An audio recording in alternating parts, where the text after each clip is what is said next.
Hi, everybody. I'm Jack Cush with Room Now.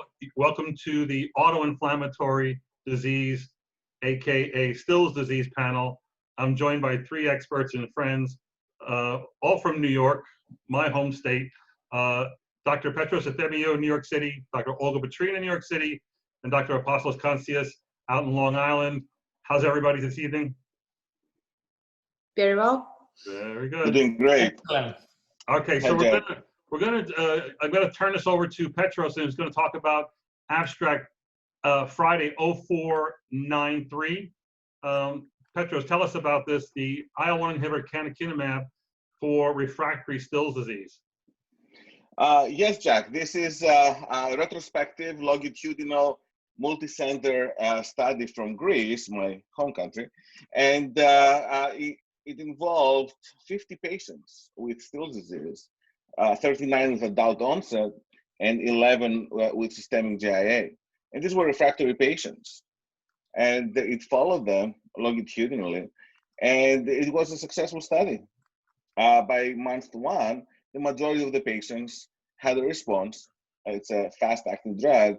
And by month 3, there was significant improvement, with the exception of one refractory patient. So this study was one of the largest cohorts of canakinumab in Still's disease, and it showed efficacy doses 150 to 300 milligrams every 4 or every 8 weeks. There were some interesting points from this study. For example, if a patient had failed more than 2 biologics prior to studying canakinumab, it was unlikely that it would achieve complete remission. It also showed that patients with Still's disease tolerated well canakinumab. The major side effects were infections, 20%. 4% of them were serious infections, and 6% had leukopenia. So the interesting thing I see in the paper is that 24 of the patients had previously received anakinra, and they moved on to another IL-1 inhibitor. So that's kind of interesting. I think that's something people would know. Olga, Apostolos, do you do that in your patients? Do you start out with one and go to another IL-1 inhibitor? I do actually use multiple IL-1s in my patients, mostly because we don't have that many effective treatment options available for them. So even if the patient fails one IL-1, I still give it a try with another one.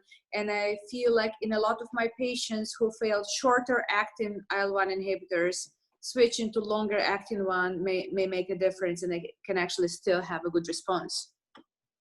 I do the same, Jack. I do the same for a couple of reasons. One being that the short-acting, like anakinra, for example, is a daily injection.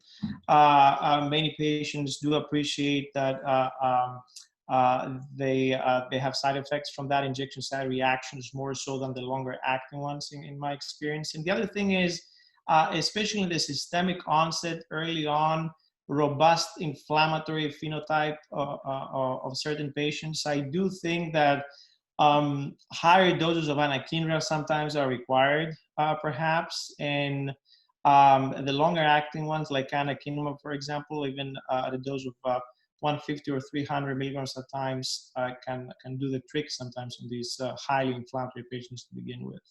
So the other patients who failed, I would say not surprisingly, were people who are on steroids or methotrexate. 13 had been on a TNF inhibitor. 2 had been on abatacept. These are not drugs that are really known to be very effective in especially systemic disease. So it makes sense to move on to an IL-1 inhibitor in those. But was there anything from the abstract, Petros, about those people, and maybe why would someone use those drugs as opposed to going right to an IL-1 or an IL-6 inhibitor? In fact, there were 7 patients who had failed IL-6 blockade before getting canakinumab. Absolutely, and there have been a few case reports in the literature, and of course, the initial biologic use in Still's were TNF inhibitors. I agree with you. It may work a little bit for the arthritis, especially in the chronic articular phase, but during the systemic phase, they're less effective than IL-1, IL-6 inhibitors. So the choice of going to IL-1 or IL-6 is these days more organically embedded in our approach, but I think some patients may have been falsely diagnosed with seronegative array.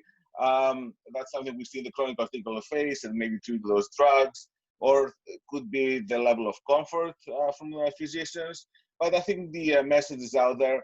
It's definitely there for our pediatric colleagues and also for adults that the pivotal cytokines are IL-1 and IL-6. I thought it was interesting in this abstract that they were able to wean corticosteroids in 51% of patients. That's pretty similar to what Fabrizio De Benedetti presented in the oral session.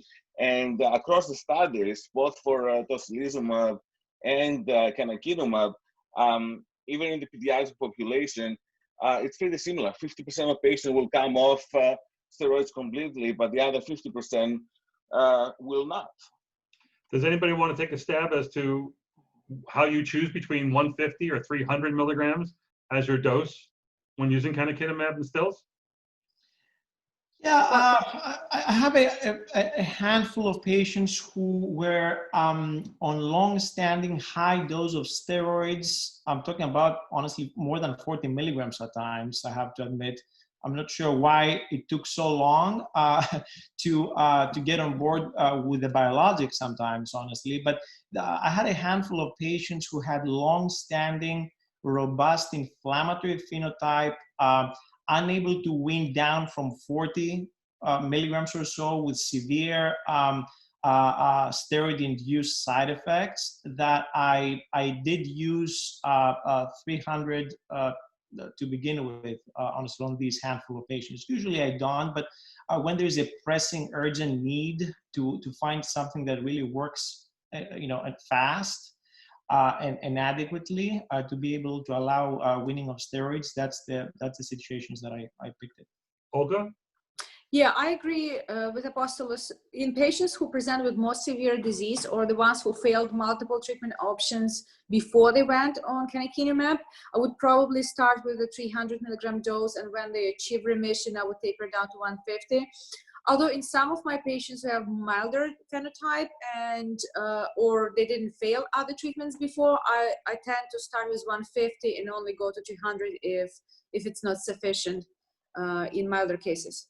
All right, let's move on. I've even gone up to 450 for some really refractory patients, but whatever goes up goes down. So once they achieve remission, I'm very eager to dial it down. And that was also mentioning that after I just presented, because that's possible. It's a possibility that we can get patients off that, and we can do it either by decreasing the dose and or increase the interval.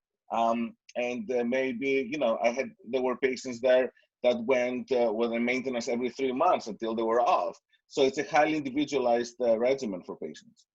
All right, our next abstract is FRI Friday 0505, tocilizumab discontinuation after remission in Still's disease by Tamai, Kaneko, and Taguchi in Japan. Olga, you saw this. What do you think? Yes, so I think it's a great study, and it actually is a retrospective review of patients who were treated with tocilizumab between 2012 2019 and were able to achieve remission. And out of 42 patients who were able to achieve remission with 8 milligram per kilogram tocilizumab dose in IV infusions, 13 patients actually discontinued treatment, and they were studied and analyzed by this group. So out of 13 patients who discontinued tocilizumab because of the remission, not because of other causes, of course, 6 patients were able to stay in remission, which is 46% of the patients, and 7 of the patients relapsed.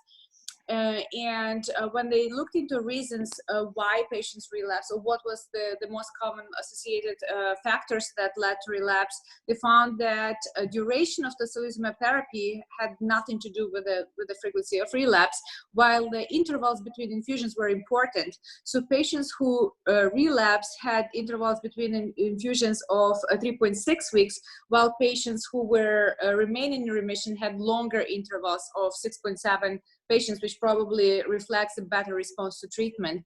Also, the dose of steroids was important. So patients who were able to wean off prednisone completely or stayed on very low doses were more likely to stay in remission. So in remission group, they had 0 milligram of prednisone, while in the relapse group, patients were on 5 milligram of prednisone.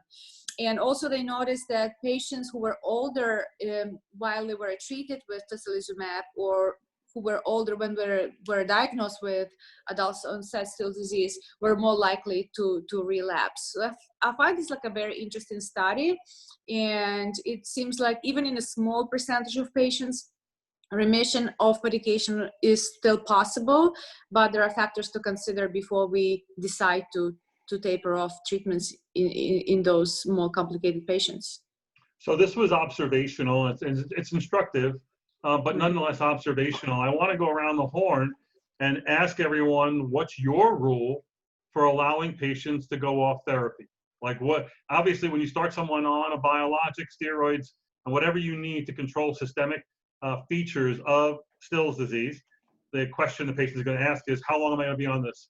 And I tell my patients, I don't know, 8 months to 8 years, and we're going to wait and see. But I'll tell you my rules. But let's start with Apostolos. Tell me your rules as quickly as you can. We'll go around the horn so we can give the audience a feel for Sure. what they should think of. Yes. So in my practice, I think it depends on the phenotype of the patient, systemic versus chronic articular. It may be less likely to wean and taper faster if a patient is a chronic articular patient versus a systemic one. What I usually do is I space out the interval, assuming that they're in remission, and monitor very, very closely. From every 2 weeks, for example, to every 4 weeks, and subsequently, depending on how, if they're still in remission, I decide to wean them off. But I definitely keep them for a good year, no steroids on board, in the background of a DMARD, potentially methotrexate, of course, and then I decide to wean off, assuming that they're in remission. Petros, what do you do? Well, I tell the patient that, there's going to be no promises. I think the earlier we diagnose, the more likely we are to bring the patient in remission, possibly without medication. My rule of thumb is once they're on remission without steroids for 6 months, then we're talking about tapering the treatment potentially to off. And I've been able to do that. Olga? Yeah, I agree with the steroid-free interval. It's important that they're able to maintain remission without steroids on board. And then after we start tapering their biologic, I first tend to decrease the dose. Let's say if they were on tocilizumab 8, we can go down to 4 milligram per kg, or if they were canakinumab 300, we go down to 150. And then only if they maintain remission at that lower dose, I start spacing intervals until we gradually wean off. But I usually tell my patients at least a year, or maybe even more. So that's what I tell patients. First off, what we're getting is consistency, both from the paper and from all of you, is no steroids, and then you change your interval, and if you are successful there, then you might be green lighted. But I do what Olga does, is I tell the patient, you show me a year of no activity, of remission, and then we will be able to go off the therapy. And then the best you can promise is what they saw in this patient, in this study, that maybe it's 50-50, right? Because there are these people that are going to linger for a long time. I thought this was interesting. I think we need a biomarker, but short of that, does anybody else have another tool? I don't think there's a lab test that you can monitor. I'll give you my one pearl in in monitoring Still's disease. The neutrophil to lymphocyte ratio is kind of cool, but you got to do the math on that. That's kind of interesting. Most people measure ferritin. It's actually not that good because it's only really super high in 50% of people, in my opinion. But the one that works really, really well is aldolase. People who have very high aldolase levels, they'll get better when they're improved, but they may not totally get to normal.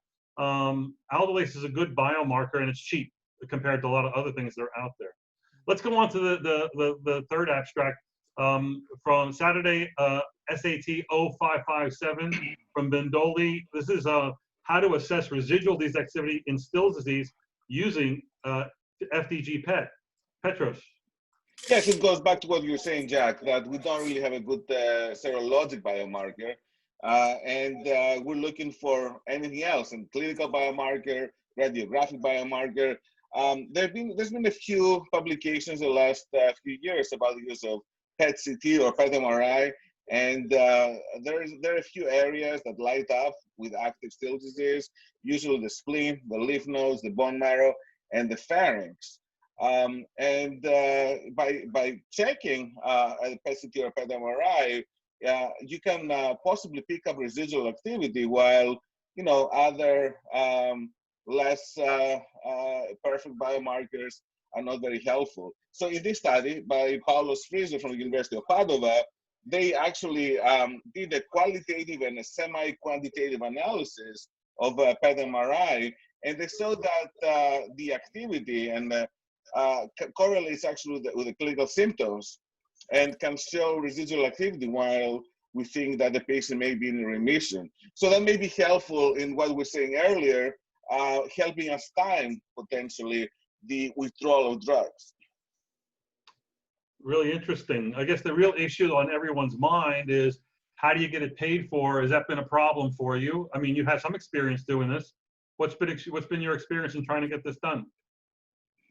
It's not easy with insurances, but I've been able to get a PET-CT for some patients. It takes some persistence and explaining, and a lot of time on the phone explaining to the insurance company why you want to do it. But I've been successful in getting in a few patients. It was helpful. Yeah, these have proven in many studies to be very helpful in FUO patients and systemic disease patients. GCA.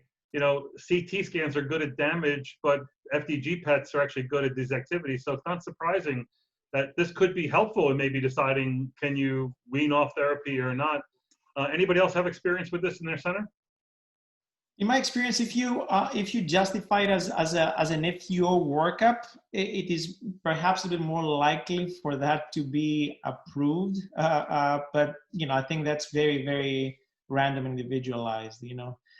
Based on the center and so on and so forth. But there could be value, absolutely, in these patients for sure. Also, if they have lymphadenopathy, then you can, explain that you're doing the workup, ruling out maybe hematologic malignancy.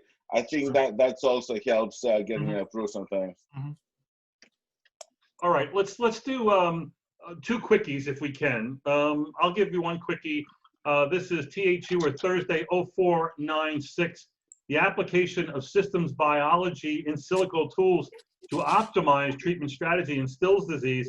This is a very aggressive big data analysis of basically all data out there. The researchers there use a number of different analytical tools to develop these artificial neural networks, sampling methods, and artificial intelligence to find all available clinical information on both the biology of Still's disease and also the response to treatment, looking at IL-1 inhibitors, anakinra and canakinumab, IL-6 inhibitors, sarilumab and tocilizumab, and DMARD therapy, methotrexate and prednisone. And I'll just say that it was a very aggressive, very confusing analysis that in the end said it looks like it makes more sense to use an IL-1 based approach to treat acute disease, targeting the innate immune response, and that IL-6 could be later on and for more autoimmune features of disease. But it's, it had many failings, including a lot of gaps in information not displayed. But I put it up because it's maybe the future. There are a lot of reports here at this meeting about machine learning and big data in helping to make some tough decisions on your next best therapy in many diseases, not just in autoinflammatory, but also in RA and lupus and other autoimmune diseases. So I thought that was interesting, only if that it is going to be the future. Petros, why don't you talk about this? I don't know who's going to do this, Petros or Olga. The 10 registries, initial treatment of systemic JIA, data from a big, large collaborative effort, OP0197. Well, I can say a couple of things about it, but I want the other contributors to jump in. I think it was interesting to see that there is a shift in the therapeutic paradigm where after patients fail NSAIDs, instead of going into methotrexate or other traditional DMARDs in Still's disease, they actually go to a more targeted approach with either IL-1 or IL-6 inhibitors. And I think that was obviously more obvious in pediatric systemic GIA or pediatric Still's disease, but I think it's catching up with the adult patients as well, and maybe indicates a shift in the way we think about this disease. But I would like to hear what other people think about it. Yeah, many countries, 1,149 patients, followed patients for 5 to 8 years, and over a time frame of, what was it, 2012 to 2018. And yeah, this frame shift away from DMARD therapy more towards biologic, more towards IL-1 seems to make sense. I think is the right move. Let's go ask everyone. Olga, what's your preferred first-line therapy? Someone's diagnosed, they're in the hospital, or they just got out of the hospital, referred to you, they're on steroids. What's your first drug you use? So usually I start with an IL-1 inhibitor, and then depends on their coverage, whichever I can get approved for them. I feel like the benefit and side effect ratio is really good. The side effect profile is fairly safe, and from my experience, it's very possible to achieve remission with IL-1 if patient responds well to treatment. So this is my go-to group of medications. Typically, inpatient anakinra is the one that's first available, because it's on formulary in most of the hospitals from what I know. And we usually start with that, and we try to switch to longer acting agents later on if patient is not satisfied with the effect of anakinra. And I actually find it interesting that in this particular article, they mentioned that steroid use remains heavy in the first year of treatment, in like 72% of patients were on steroids in the first year of treatment, and only after 1 year it drops. I feel like in my practice, we try to lower steroid dose and wean off steroids rather faster. So I would say in real life, in my practice, I go aggressively with biologic therapy to minimize steroid use in my patients. So I think that everyone on this panel is pretty much an IL-1 first fan. Nod your heads if that's true. If that's true, then I want to ask Apostolos and Petros, under what circumstances would you use an IL-6 inhibitor first? Anybody who wants to start with that? Go ahead. All right, thanks, Apostolos. I mean, I think I've seen some patients with very extensive, aggressive synovitis and arthritis, where I feel there's more combination of innate immunity, but also adaptive immunity. There was a paper by Peter Nigrovitz about that. Usually happens a lot more in the chronic articular phase, and I find that hitting aggressively with IL-6 inhibition in a really high dose and short intervals. I mean, I've gone to every 2 weeks or every 10 days. I think Apostolos, I share the patient, can be beneficial to that. But I'm always worried about, obviously side effect profile. A lot of patients with Still's disease have high LFTs, and that, that's part of the disease state. But of course, giving a medication that can also potentially increase the LFTs, can be a little confounding. But I found it to be, viable, but it doesn't work in lower doses. It has to be a high dose, and often we use in a short interval. And these two side effects are really the pivotal ones, in my opinion. Yeah, I echo Petros's comments for sure. In my experience, there have been a few patients on IL-6, though in the heavily articular patients, all normal ferritin. By the way, the IL-6 blockade acts, normal said with CRPs, and they still had some chronic synovitis there. So I think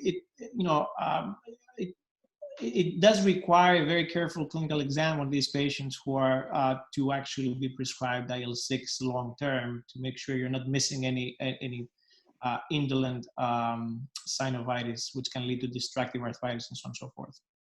Okay, so I'd like to end our panel discussion with another autoinflammatory condition, and that is Bichette's syndrome. The RELIEF study from Efthimiou and colleagues, that's abstract OP0028, was presented at this particular at this meeting here at EULAR. It's a phase 3 double-blind randomized controlled trial with a 12-week primary endpoint, 207 patients who were enrolled. They had to have greater than 3 oral ulcers at randomization and greater than 2 at screening. And they were then randomized to receive either placebo BID or Apremilast BID with a 12-week endpoint. The primary endpoint was area under the curve for the number of oral ulcers.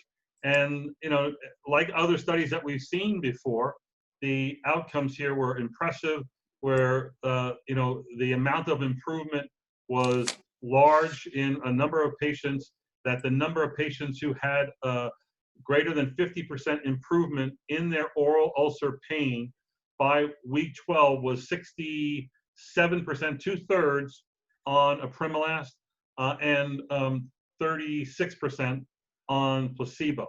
As you can imagine, pretty much no side effects, some GI, some diarrhea with the Apremilast, but otherwise very well controlled.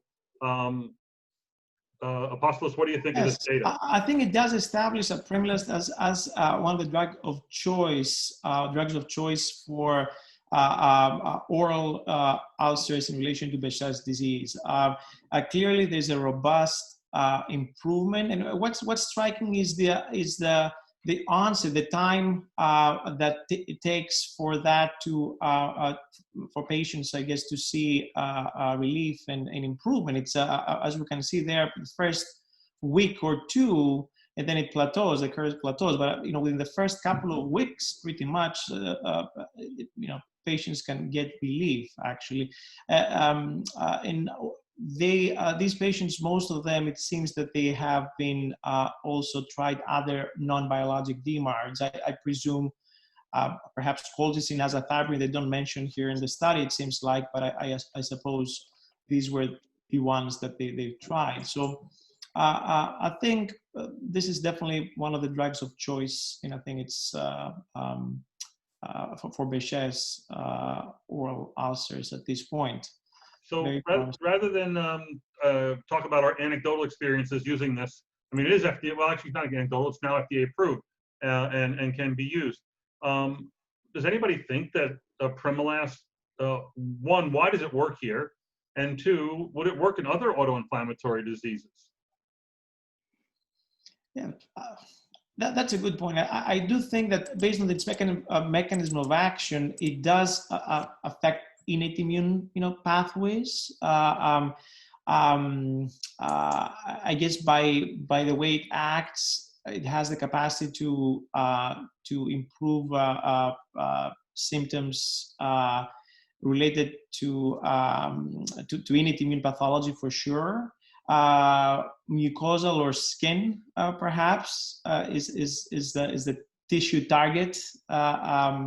And wherever there is a condition of innate immune pathology that affects, that implicates these pathways, this may be the drug of choice. Well, I was recently speaking to Dan Kastner from the National Institute of Health, and he believes Apremilast is a IL-12 inhibitor, not the most robust, but downstream from PD4 inhibition inhibits IL-12, and that's a very important cytokine in Behçet's disease, but also autoinflammatory diseases. So maybe what we're seeing is the result of this inhibition. And there was another abstract from Barcelona in this meeting where they looked at patients enrolled in this study, and they looked at non-oral or non-genital ulcer manifestations, and they saw that Apremilast may have a beneficial effect in ileitis, the GI disease, and the skin, the other skin manifestation of Behçet's, which could be pseudofolliculitis, for example. So I think there's more to that, and I think we're eager to find out exactly how much does it help those very affected patients.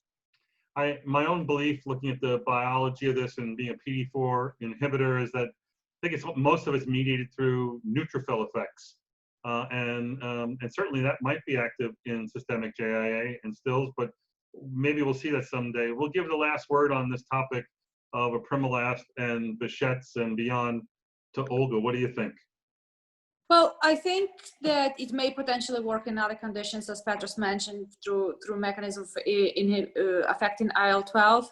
But going back to that other abstract talking about non-oral ulcer manifestations, the effect was really limited to skin and GI manifestations. So I'm a bit skeptical about efficacy on systemic manifestations like fevers, lymphadenopathy, and other symptoms that we see in other autoinflammatory conditions. So I would be very cautious to say it may work in other conditions. Right. I'm glad you put that proviso in, because we do not want to encourage that.